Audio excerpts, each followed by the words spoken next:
लघु के question answer को हल करेंगे। तो पहला जो भी इम्पोर्टेंट है उसे भी हम समझा देंगे।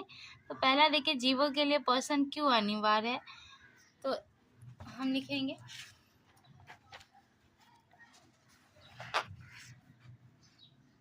जीवों के संचालन, वृद्धि, टूट फूट को रोकने के लिए ऊर्जा की आवश्यकता होती है और ऊर्जा प्राप्त करने के लिए खाद्य पदार्थ की जरूरत होती है जो पोषण की प्रक्रिया से प्राप्त करते हैं जीव।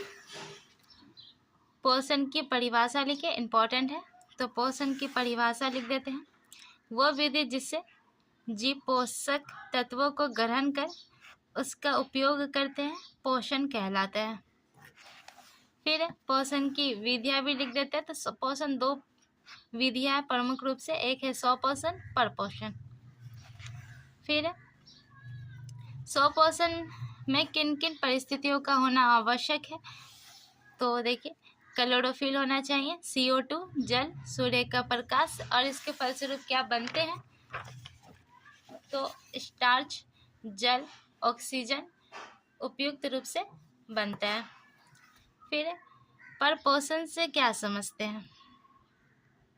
तो देखिए, परपोषण वो प्रक्रिया है जिसमें जीव अपना भोजन स्वयं संश्लेषित न कर किसी न किसी रूप से अन्य स्रोतों से प्राप्त करते हैं। पूरा कहना चाहिए, पौधे से प्राप्त करेंगे या किसी अन्य जीव से प्राप्त करेंगे। फिर मृतजीवी पोषण किसे कहते हैं। तो मृतजीवी पोषण में जीव मृत जीव के शरीर से अपना भोजन घुलित कार्बनिक पदार्थ के रूप में अपने शरीर की सतह से अवशोषित करते हैं।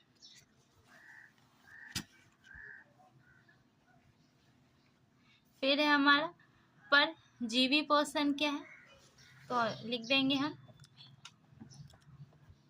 परजीवी पोषण में जीव दूसरे प्राणी के संपर्क में अस्थायी या अस्थायी रूप से रहकर उससे अपना भोजन प्राप्त करते हैं।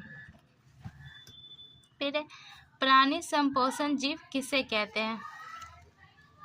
तो वैसा जीव जिसमें प्राणी अपना भोजन ठोस या तरल के रूप में जंतुओं के भोजन ग्रहण करने की विधि द्वारा ग्रहण करता है, प्राणी संपोषी कहलाता है। प्रकाश संश्लेषण से आप क्या समझते हैं।